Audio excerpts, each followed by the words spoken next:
Ikhwani, barakallahu fikum, saya sering sampaikan hal seperti ini.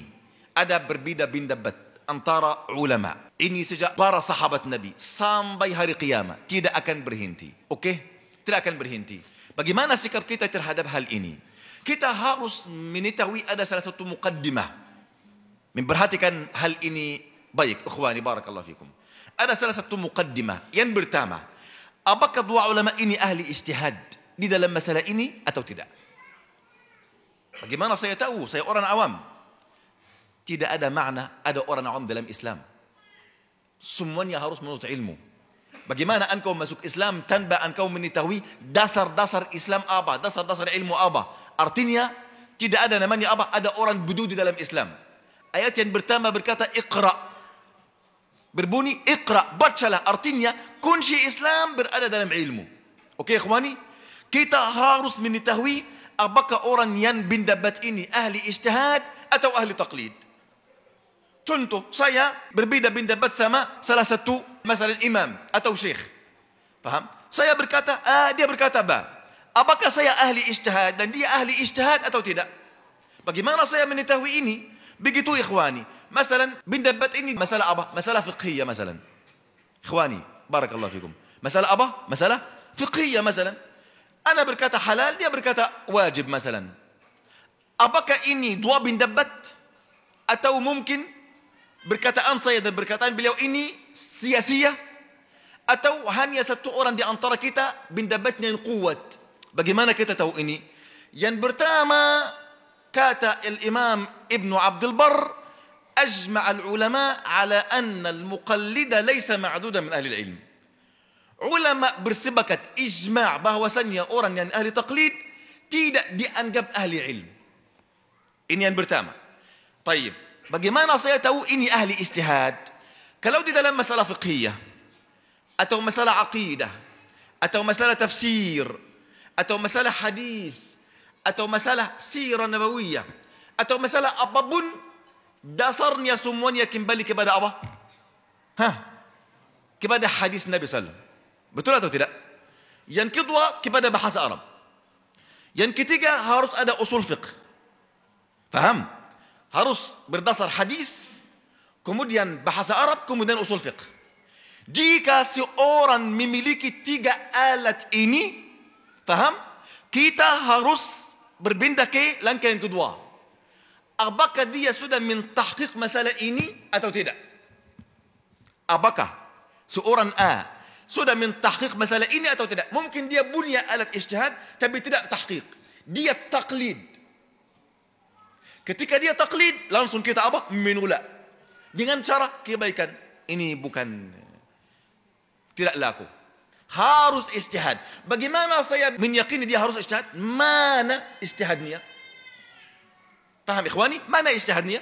Jika aku mempunyai masalah ijtihadiyah, saya berteriak di semua dunia. Ini ijtihad saya. Silahkan memantah ini dengan kebenaran, dalil dan hujjah.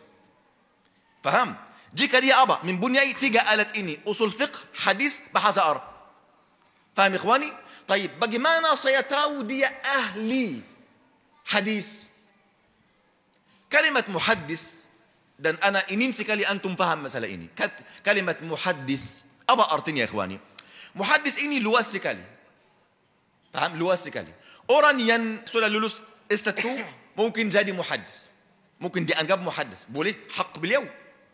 Orang yang S2 bisa muhaddis. Orang yang S3 bisa muhaddis. Orang yang tidak mulazamah bisa muhaddis. Tapi apa artinya muhaddis? Apa macam-macamnya? Ini banyak macam. Yang pertama, orang yang memperhatikan masalah sanad-sanad kepada buku-buku Islam. Kitab Al-Bukhari, kitab Muslim, kitab Sunnah Arba'ah. Memperhatikan sanad. Senantiasa dia mengiqra'kan muridnya dengan sanad. Faham? Namanya majlis tahdis. Ini namanya bisa dianggap muhaddis. Taib.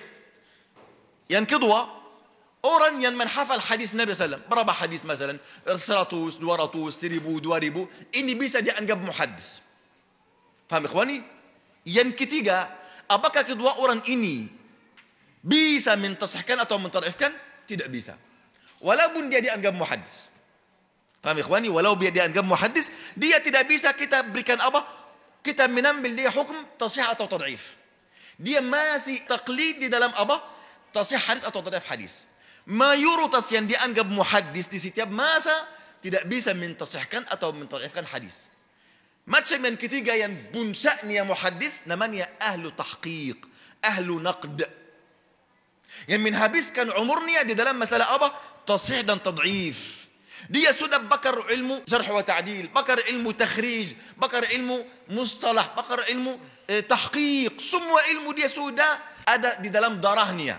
Setiap waktu, setiap saat dia menghabiskan umurnya dari guru ke guru, dari negeri ke negeri. Faham? Dan para masyayikhnya sudah menganggap beliau ini ahli tahqiq. Sudah. Dan mereka ini sangat jarang di dalam setiap masa dan setiap tempat.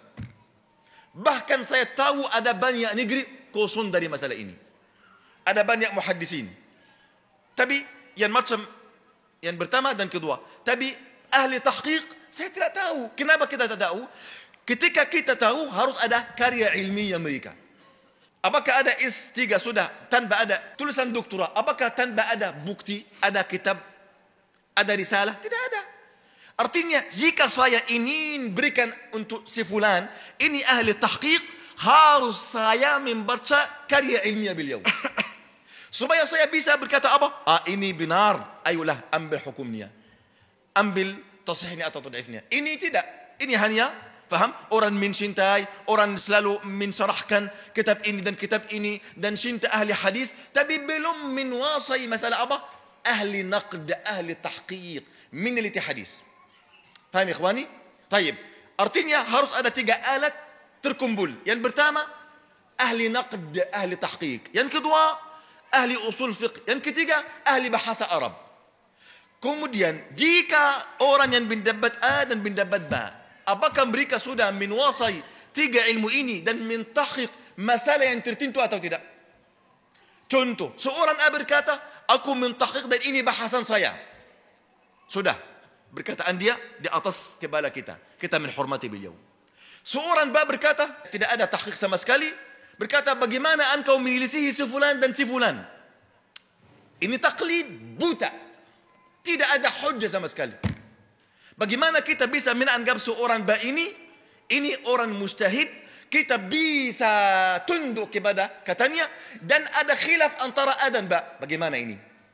Ini salah dari antum, bukan dari saya.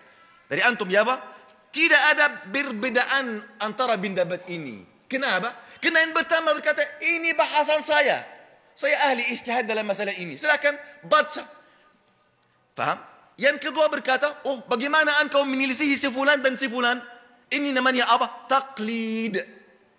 Walaupun dia berkata, aku ahli ijtihad. Ini berkataan saja. Faham? Di udara.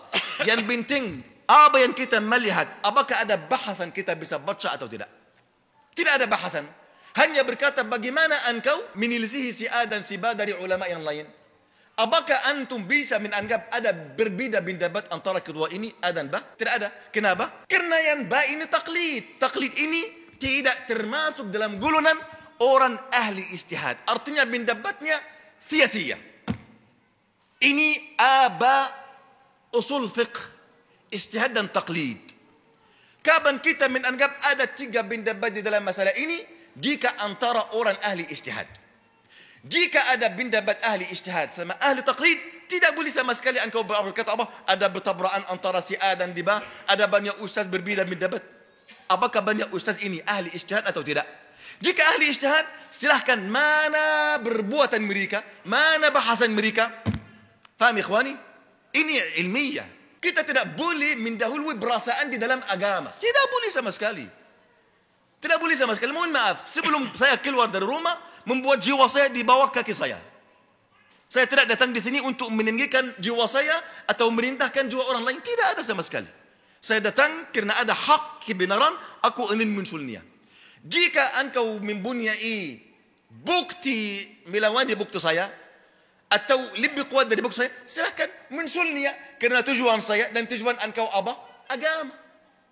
Tapi harus khilaf ini di bawah agama. Bukan khilaf ini apa menjadikan apa? Bagaimana engkau, siapa engkau, dari mana engkau?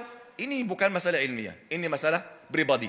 Faham? Buat ini di dalam rumah atau dalam ruangan khusus. Tapi kalau untuk umat kita muncul ilmu, bukan kebodohan, bukan taklid, bukan bermusahan. Ikhwani, kita harus fokus. Faham? Allah berikan untuk anta akal, bukan untuk meletakkan akal ini di hati atau jiwa si fulan atau si fulan. Faham? Engkau harus mempunyai dasar-dasar ilmu.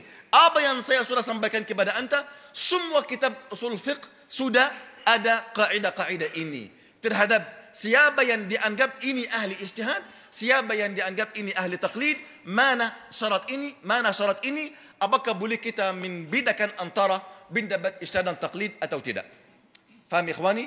Dan kita harus mengetahui ada salah satu kaidah berkata, al-haqqu la yu'raf birrijal. Kebenaran tidak diketahui oleh orang laki-laki, orang yang terkenal, orang yang suaranya tinggi, atau orang yang berteriak, tidak. Tetapi ar-rijal yu'rafuna bil haqq. Tapi laki-laki itu diketahui mana yang benar, mana yang hak, dengan apa? Di mana kebenaran. Di mana kebenaran. Jika kita berbeda-beda dalam masalah duniawi, faham? Ini hal yang lain. Yang berteriak, yang kuat, yang ini, dia akan menyalahkan temannya. Tapi kalau masalah ilmiah, ada suara yang tenang, ada bahasan ilmiah, ada karya ilmiah, kita bisa apa? Bisa ada dialog, faham? Dengan kebaikan, dengan santunan, faham? Ini wallahu ta'ala a'la wa'ala.